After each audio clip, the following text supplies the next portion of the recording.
And so I want to pick up on another question that we got from Facebook from Holly, which is a really simple question. I think you'll have a strong reaction to it. How about not focusing on color at all?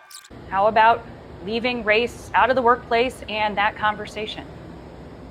You know, it's an interesting question. I do have a strong reaction to it. And my reaction is that I love being Black. I love being a Black woman. It is a centering and central part of my identity. It connects me to my foremothers. It connects me to women who are all around the diaspora.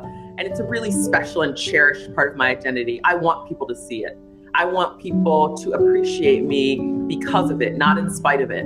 And while we talk in this moment a lot about the deficits and the burdens of being a person of color at work, people of color are excited about their, cherish their heritage, the thing that makes them them. And or one of the things that makes us, I should say. And so colorblindness fundamentally misses the mark by erasing something that's important to people's self-identity and people's self-love.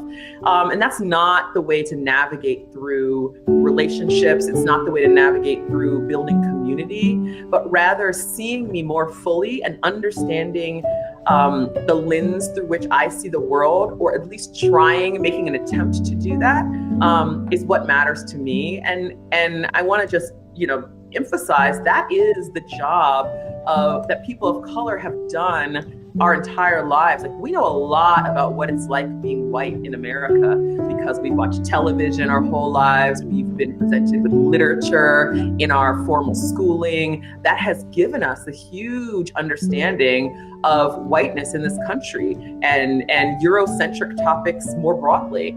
And so asking us now to not see color is now that you've done that, now that you've extended yourself to understand my whiteness and to understand how to move through a majority white environment, I think that's sufficient. I don't want to have to do the opposite. I don't want to have to reciprocate that by learning about you, by leaning into the kind of discomfort that it might take to become an ally, to devote yourself to an ongoing exploration of race in America.